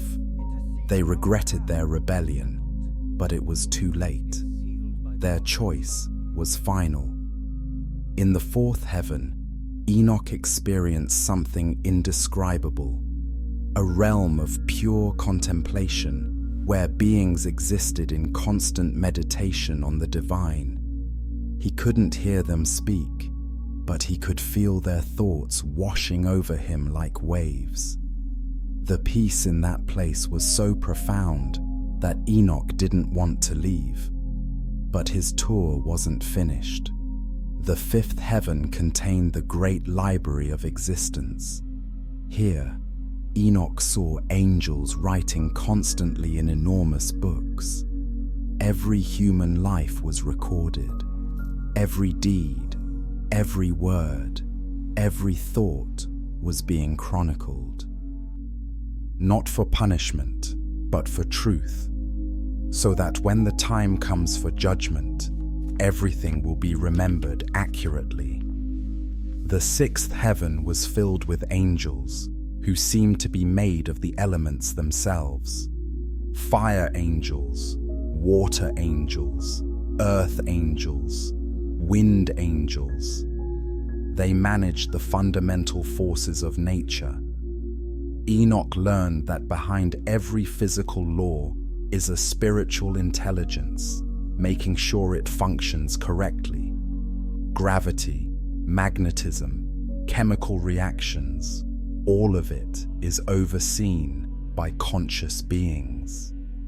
And then Enoch reached the seventh heaven. He fell on his face, unable to stand in the presence of such overwhelming glory. The throne of God was before him, radiating power and light beyond comprehension. Around it, millions of angels were worshipping, their voices combining into a sound that shook the foundations of heaven itself. God spoke to Enoch, not in words, but directly into his understanding. Enoch learned secrets about the past, present, and future of creation. He saw the earth before Adam was created. He saw the fall of Satan. He witnessed the rebellion of the Watchers. He saw Noah's flood before it happened. He even saw visions of the end times, of a final judgment when everything would be set right. But God didn't just show Enoch celestial realms. He also took him to the dark places. Enoch visited the prisons where the worst fallen angels were kept. He saw the depths of Sheol, where the souls of the wicked awaited judgment. He witnessed places of punishment so terrible that he could barely describe them afterward. He learned that there are real consequences for rebellion against the divine order. Enoch also traveled to the edges of the earth, to the places where the sky meets the ground. He saw the pillars that support the firmament. He witnessed the gates where the sun enters and exits each day. He observed the storehouses of snow and rain. He learned how the seasons are controlled and how day and night are measured out. Then came the most important part of Enoch's mission. God commanded him to return to earth temporarily and warn the Watchers about their coming judgment. Enoch had to go to these powerful, rebellious angels and deliver a message of doom. Imagine the courage that took. These were beings who could have destroyed him with a thought, but God protected him, and Enoch fulfilled his task. The Watchers listened to Enoch's warning, and some even wept, realizing what they had done. But they couldn't undo their choices. The judgment was set. They would be bound and imprisoned. Their giant children would be destroyed in the flood. Their names would become synonyms for rebellion and failure. After completing this mission, Enoch returned to heaven one final time. And this time, he didn't come back. God transformed him. His physical body was changed into a spiritual body. He was allowed to remain in the celestial realms permanently. Tradition says he continues to serve there even now as a scribe in the heavenly court, recording the ongoing story of creation. Before his final departure, Enoch wrote down everything he had seen and learned. These writings were passed down through his family, eventually reaching Noah, who preserved them through the flood. From Noah, they were passed to his sons, and through them to future generations. The Ethiopian Church received these texts and guarded them as sacred scripture. Why is Enoch's story so important? Because it proves that the spiritual realms are real. They're not just symbolic or metaphorical. They're actual places with actual beings doing actual work. Heaven isn't a vague concept. It's a structured reality with different levels, different functions, and different inhabitants. Enoch's journey also shows us that God wants us to understand. He doesn't want to keep everything secret. He's willing to reveal the hidden structures of reality to those who seek him sincerely. Enoch was chosen not because he was perfect, but because he walked with God. He maintained his relationship with the divine. He stayed curious. He stayed connected. What Enoch saw answers so many questions. Where do demons come from? Why is there evil in the world if God is good? What happens after we die? How do angels and humans relate to each other? What's really going on behind the scenes of physical reality? All these questions and more are addressed in Enoch's account. But here's the really exciting part. Enoch's experience isn't meant to be unique forever. The Ethiopian tradition teaches that what he experienced is actually available to all truly devoted spiritual seekers. The same heavens he visited are still there. The same angels are still working. The same throne is still radiating glory. And the same God who took Enoch on that tour is still willing to reveal himself to those who seek him. Coming up next, we're going to explore how the Ethiopian Orthodox Church kept all these secrets safe for thousands of years. How did they preserve texts that the rest of Christianity lost or rejected? What practices and traditions have they maintained that connect them to this ancient wisdom? And what can we learn from their example about protecting truth in hostile times? This is incredible knowledge that's been hidden in plain sight. Share it with others. Subscribe so you don't miss the next part. And let me know in the comments. Would you want to take the journey Enoch took?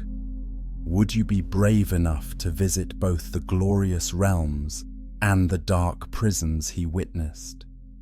Now, let's discover how Ethiopia became the guardian of hidden truth. Chapter 10: Ancient Secrets Kept Safe in Ethiopia. While the Roman Empire was deciding which books belonged in the Bible and which didn't, something interesting was happening in the mountains of Africa. The Ethiopian Church was quietly preserving texts that others were throwing away. They were keeping alive traditions that others were forgetting, and they were protecting secrets that would have been lost forever if they had followed the decisions made in Rome. The Ethiopian Orthodox Church is ancient, possibly the oldest Christian church still in existence. Tradition says it was founded by the Ethiopian eunuch mentioned in the book of Acts. After Philip baptized him, he returned to Ethiopia and began spreading the gospel. From that seed, a powerful church grew, one that would survive invasions, persecutions, and centuries of isolation. Geography played a crucial role in Ethiopia's ability to preserve these texts. The country is protected by mountains and harsh terrain. For most of history, it was difficult for outsiders to reach. This isolation, while making them vulnerable in some ways, also protected them from external religious pressures. When church councils in Europe declared certain books apocryphal, Ethiopia simply didn't comply. They kept reading what they had always read. The Ethiopian Church also maintained something that most Christian traditions lost: a living connection to ancient Jewish practices. Remember, Christianity emerged from Judaism. Jesus was Jewish. His disciples were Jewish. The early church was deeply rooted in Jewish tradition. But as Christianity spread to the Gentile world, many of these Jewish elements were dropped or discouraged. Not in Ethiopia. The Ethiopian Church kept the Saturday Sabbath alongside Sunday worship. They maintained kosher dietary laws. They preserved Jewish festivals. They even kept the practice of circumcision. This wasn't because they rejected Jesus. It was because they saw Christianity as the fulfillment of Judaism, not its replacement. They kept the foundation while embracing the capstone. This Jewish connection meant they valued texts that had Jewish origins. The Book of Enoch, the Book of Jubilees, and other writings that were popular in Second Temple Judaism were preserved in Ethiopia because they were seen as part of the continuous revelation from God to humanity. They didn't create an artificial division between Old Testament and apocryphal Jewish writings. It was all part of the same story. The Ethiopian monks developed elaborate systems for copying and preserving manuscripts. They used vellum, carefully prepared animal skin, which lasts much longer than paper. They created special inks using natural materials that wouldn't fade over centuries. They trained scribes in the exact art of copying every letter perfectly, preserving not just the words, but even the layout and formatting of ancient texts.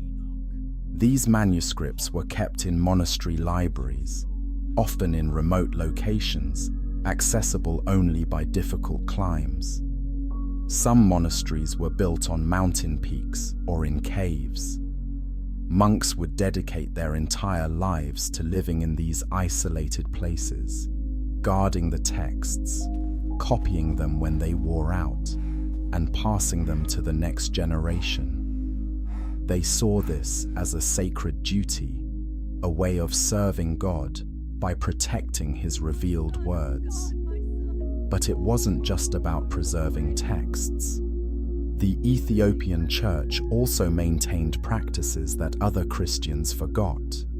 They kept alive the use of liturgical dance, something that was common in ancient Jewish worship, but disappeared from most Christian churches. They preserved the use of drums and other instruments in worship, creating a joyful, embodied spirituality. Their priests learned Ge'ez, the ancient liturgical language of Ethiopia. Even though it's no longer spoken in daily life, it's still used in all church services. This ensures that the original meanings of prayers and scriptures aren't lost in translation. Every word of the liturgy connects back to its ancient roots, maintaining a living link to the early church. The Ethiopian tradition also includes unique fasting practices that are far more intense than what most Christians do. Ethiopian Orthodox Christians fast over 200 days per year, abstaining from meat, dairy, and animal products. This level of devotion creates a culture where spiritual discipline is normal, where sacrifice for faith is expected. This kind of commitment helps preserve not just texts, but the spiritual sensitivity needed to understand them. What's amazing is how the Ethiopian Church stayed true to its traditions, even under tremendous pressure. For centuries, they were surrounded by Muslim kingdoms. They faced invasions, persecutions, and attempts at forced conversion. Yet they held firm. They protected their faith, their texts, and their practices with fierce dedication. In more recent centuries, Western missionaries arrived in Ethiopia, trying to correct what they saw as errors in Ethiopian Christianity. They told the Ethiopians that their extra books weren't really scripture. They criticized their Jewish practices. They tried to make Ethiopian Christianity look more like European Christianity, but the Ethiopian Church resisted. They knew what they had was ancient and authentic, and they weren't going to change it to match newer traditions. This resistance has paid off. Today, as scholars around the world rediscover the Book of Enoch and other Ethiopian texts, they're realizing that the Ethiopians were right all along. These books do contain valuable information. They do answer important questions. They do fit with the rest of Scripture. The Ethiopian Church's stubbornness in keeping them has preserved treasures for all of humanity. Inside Ethiopian churches, you'll find incredible artwork depicting stories from these preserved books. Paintings of Enoch's journey through heaven, images of the Watchers and the Nephilim, illustrations of apocalyptic visions. These aren't hidden away as embarrassing or heretical. They're displayed proudly as part of the full story of God's interaction with humanity. The Ethiopian understanding of Christianity is more cosmic, more expansive, more connected to the spiritual realms than what most Western Christians know. They don't see a sharp division between the physical and spiritual. They don't view heaven as some distant, disconnected place. They understand that we live in a multi-layered reality where angels and humans, visible and invisible, physical and spiritual, all interact constantly. This worldview affects how they live. Ethiopian Christians pray with an awareness that angels are listening. They fast with the understanding that spiritual beings notice their devotion. They worship with the belief that they're joining the ongoing song of heaven. Their faith isn't just intellectual, it's experiential and holistic. What can we learn from the Ethiopian example? Perhaps that older isn't always worse. That traditions maintained by isolated communities might preserve truths that dominant cultures lose. That stubbornly holding to what you've received can sometimes be wisdom rather than stubbornness. That diversity in Christian expression isn't a problem to be solved, but a richness to be celebrated. The Ethiopian Bible challenges us to ask, what else have we lost? What other texts, practices, and understandings were filtered out by church councils and historical accidents? Are we reading the full story or just an edited version? And if there's more to discover, shouldn't we be curious enough to explore it? Coming up, we're going to bring everything together. We're going to talk about what all these secrets mean for us personally. How does knowing about the creation before creation affect our understanding of our own souls? What does the story of multiple fallings teach us about our own spiritual journey? Is there hope for restoration? Can we regain what Adam lost? These are not just historical questions. They're deeply personal. They touch the core of who we are and why we exist. And the Ethiopian Bible has answers that might surprise you. If this exploration is meaningful to you, subscribe to join our community of truth seekers. Share this video with someone who needs to hear these ancient secrets. And comment below. What surprises you most about what the Ethiopian Church preserved? Now, let's discover what your soul remembers, but you've forgotten. Chapter 11. What your soul remembers, but you forgot. Take a deep breath and turn your attention inward for a moment. Deep inside you, beneath all your thoughts and memories, beneath your personality and your identity, there's something ancient, something that existed before your body was formed, something that carries memories you can't quite access, but that influence everything you feel and do. The Ethiopian Bible calls this your soul, and it teaches that your soul is much older than you think. According to these texts, souls aren't created at conception or birth. They're pre-existent. They were created in the beginning, in that first spiritual creation we've been discussing. Your soul witnessed the glory of the original light. It heard the songs of the angels. It existed in the presence of God before time began. And somewhere deep within you, that memory still exists.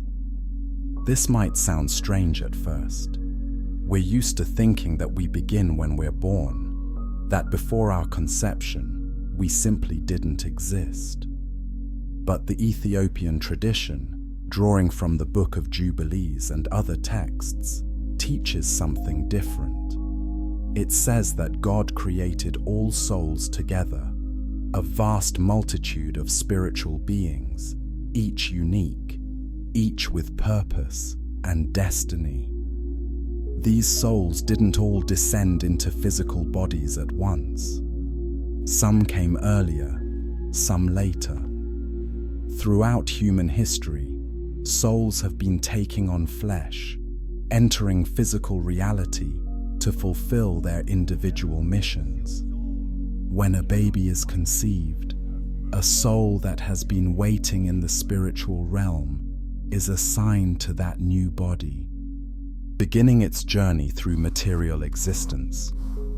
If this is true, it explains a lot. It explains why some children seem wise beyond their years. It explains those moments of déjà vu, when something feels strangely familiar, though you've never experienced it before. It explains why certain spiritual truths resonate so deeply that it feels like remembering rather than learning. Your soul recognizes what it once knew directly. The Ethiopian Bible teaches that before entering physical bodies, souls existed in a state of light and glory, similar to what Adam experienced before his fall. They were radiant. They were connected to the source. They understood their purpose. But when souls enter the physical realm, a veil is placed over their consciousness. They forget where they came from. They forget what they knew. They become focused on immediate physical needs and earthly experiences. This forgetting is both a mercy and a test. It's a mercy because if we fully remembered the glory we came from, the suffering of physical existence would be unbearable. We wouldn't be able to function here. The contrast would be too painful. But it's also a test, because we must choose to seek God, to pursue truth, to reach for the spiritual, even though we don't clearly remember why we're doing it. The journey of human life, then, is really about remembering, about uncovering the truth that's buried in our souls, about reconnecting with the source we came from. This is why spiritual awakening often feels like coming home, like finding something you lost long ago.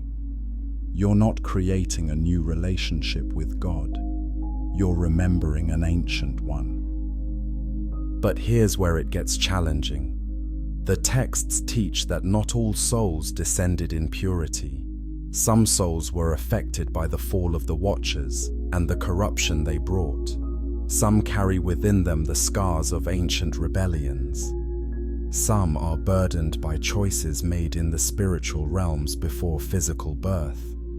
This explains why people seem to have different natural inclinations toward good or evil, different struggles, different spiritual battles. This isn't about being doomed from birth. Free will remains. Each person can choose to move toward light or darkness regardless of their starting point.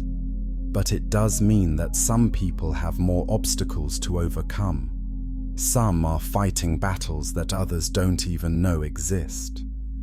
Understanding this creates compassion. When you see someone struggling with darkness, they might be fighting against patterns established long before their current lifetime. The Ethiopian Bible also speaks about the journey of the soul after death. It doesn't immediately go to its final destination. Instead, there's a process. The soul is met by angels who review its life. Every action, every word, every thought is examined, not to shame or condemn, but to help the soul understand its journey, to see clearly what it learned and where it failed. Souls that remained connected to the divine light are welcomed into peace and rest. They return to a state similar to what they knew before entering physical form. but enriched by the experiences and lessons they gained. They understand themselves better. They understand God better. They're more complete than they were before their earthly journey. But souls that turned away from the light, that embraced darkness and refused every opportunity for repentance, face a terrible reality. They're separated from the source of all good, all joy, all peace. The texts describe this as outer darkness, a place of weeping and regret. Not because God is punishing them vengefully, but because they've chosen to exist without connection to the only source of life and love. The good news woven throughout the Ethiopian tradition is that restoration is possible. The same light that existed before creation still shines. The same glory that clothed Adam is still available. The path back to our original state exists, but it requires acknowledgement of what we've lost, genuine repentance for how we've contributed to the darkness, and deliberate choice to walk toward the light. This is where the figure of Christ becomes central in the Ethiopian understanding. He's not just a moral teacher or even just a sacrifice for sins. He's the ancient light made flesh. He's the bridge between the spiritual realm we came from and the physical realm we're trapped in. He's the way back to the glory we lost. By connecting to him, we reconnect to our true origin. The Ethiopian Church teaches that through practices like prayer, fasting, communion, and meditation on Scripture, we can begin to pierce the veil. We can start to remember. We can experience glimpses of the glory our souls once knew. These aren't new experiences we're creating. They're ancient memories we're uncovering. Some Ethiopian mystics report profound experiences of remembering. They describe seeing their souls before birth, understanding their mission, recognizing souls they knew in the spiritual realm who are now in physical bodies alongside them. These aren't fantasies or mental illness. Within the Ethiopian tradition, they're recognized as genuine spiritual sight, as the veil temporarily lifting to reveal what has always been true. What does this mean for you, listening right now? It means you're not an accident.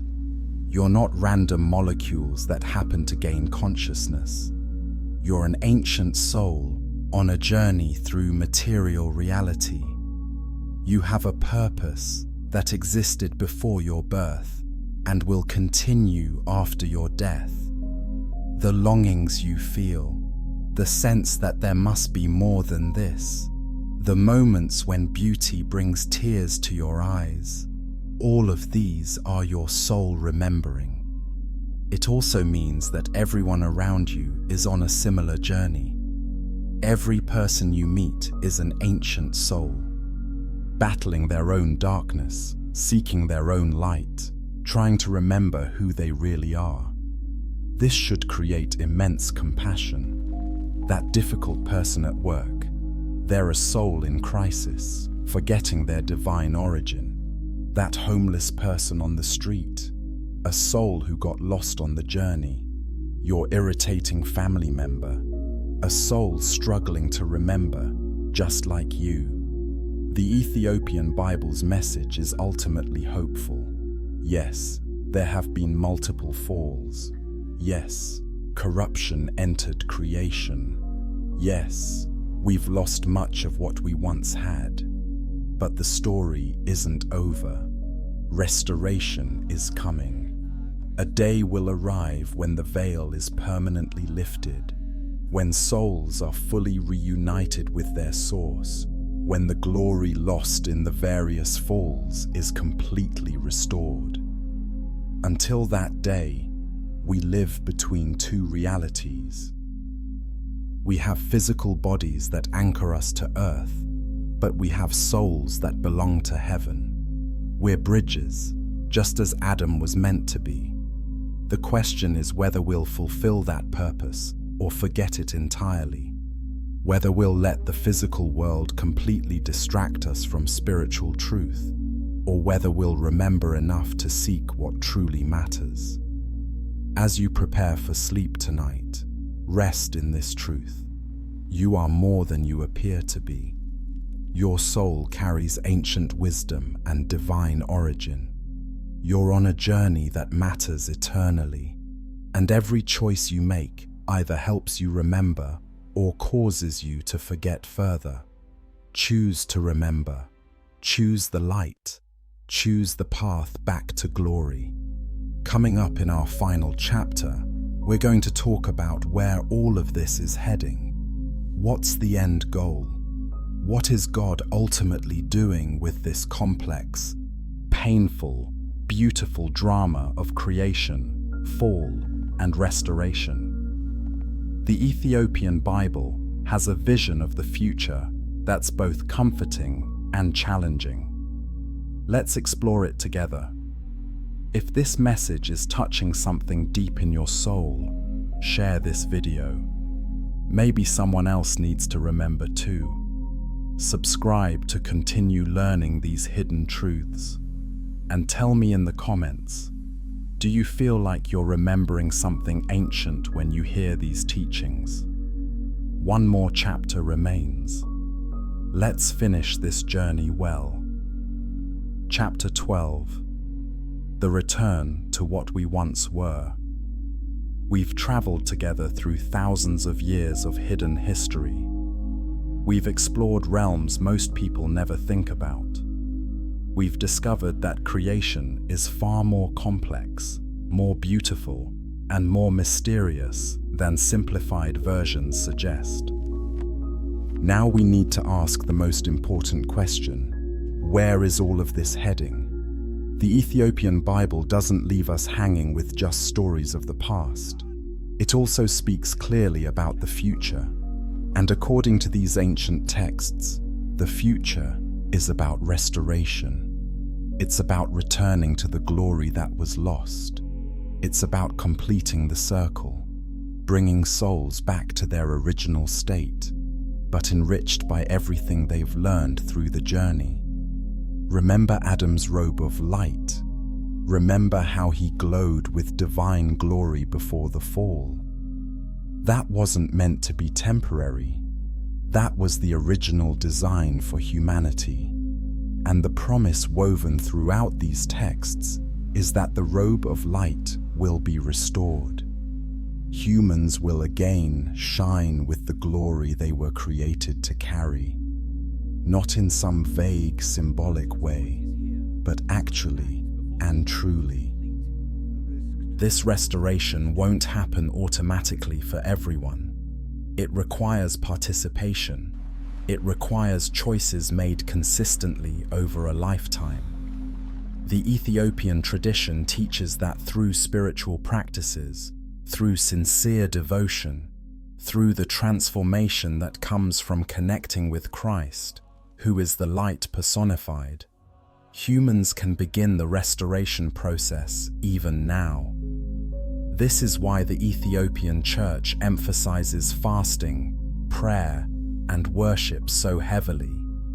These aren't just religious duties. They're tools for transformation. They're ways of removing the layers of forgetfulness that accumulated over the soul.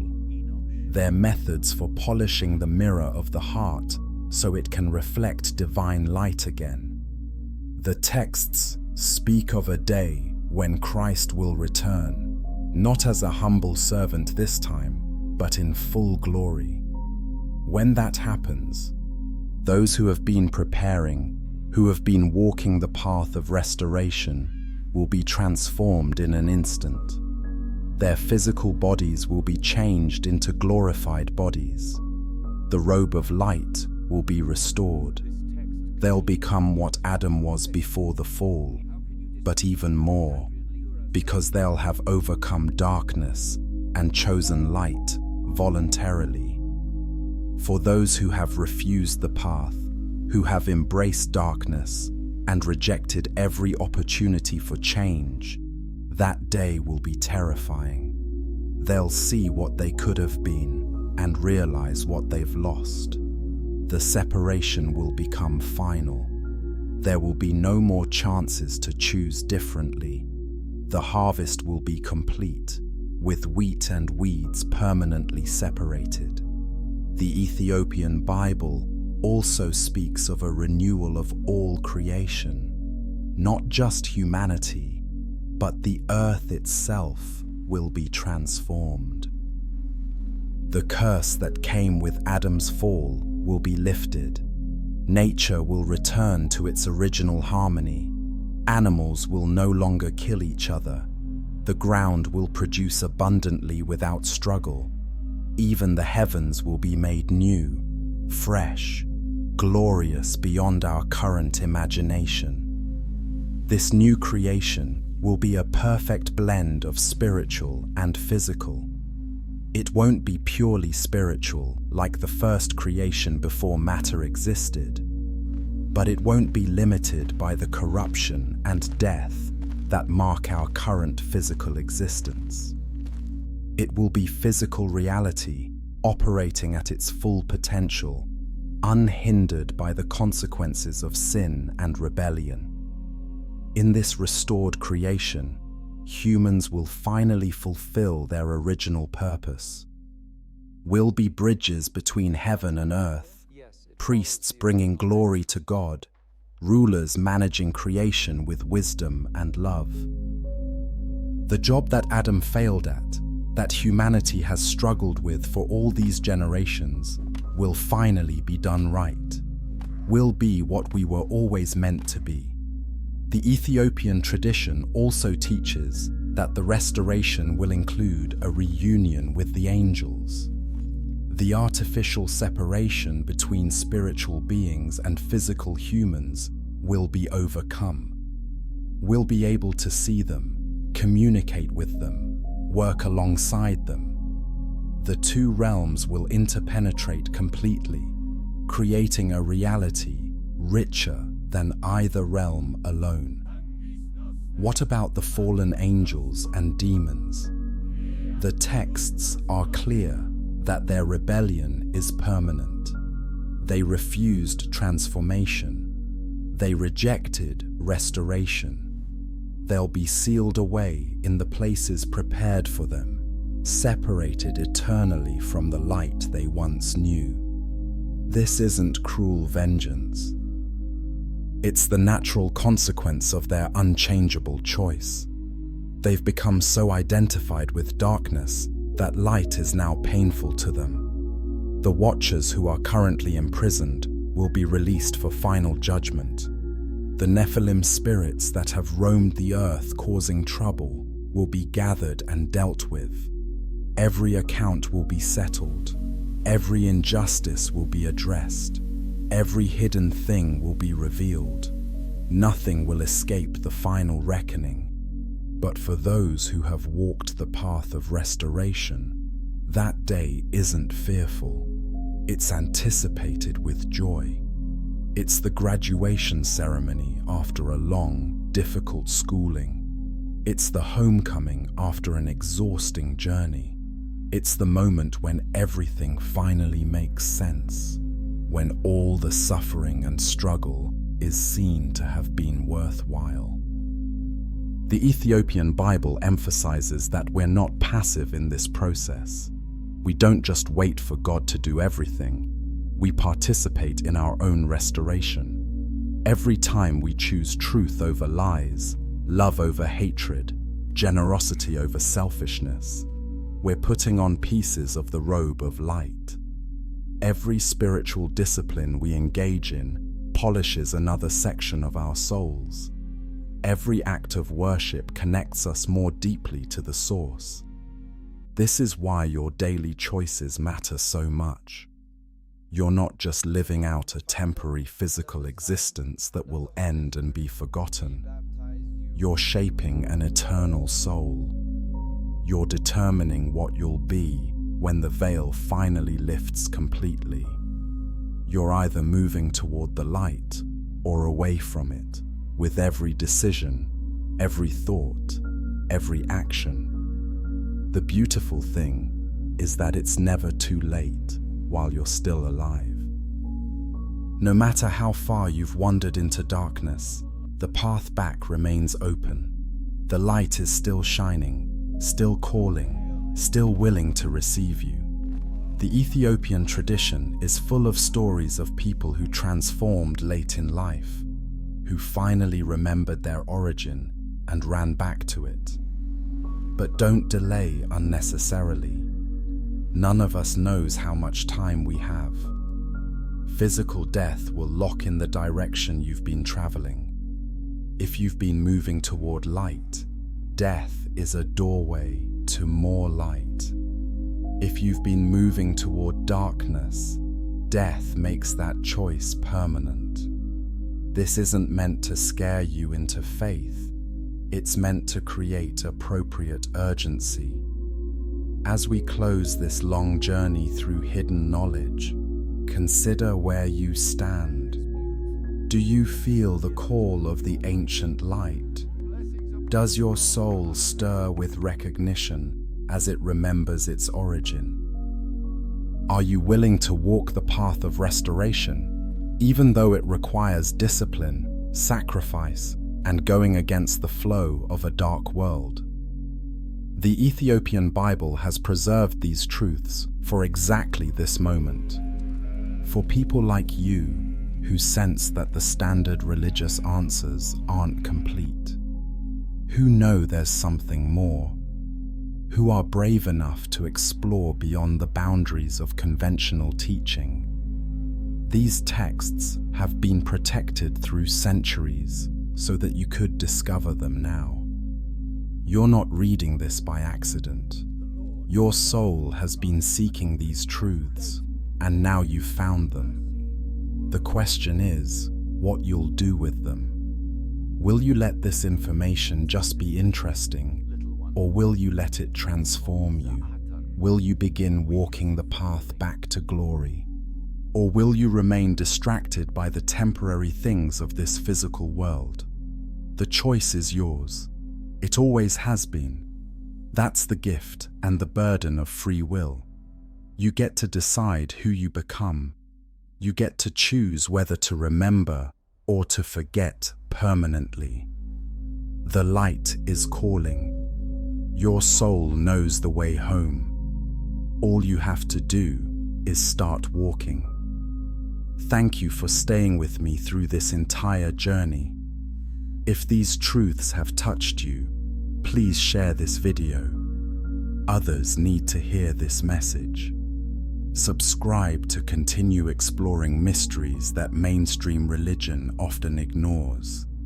And most importantly, begin your own journey of restoration. Seek the light. Remember who you are. Return to what you were always meant to be. May the ancient light shine upon you. May your soul remember its origin. May your journey lead you back to glory. And may you one day wear again the robe of light that was always meant to be yours. Rest well, dream deeply, and when you wake, wake with purpose. The end is really just the beginning.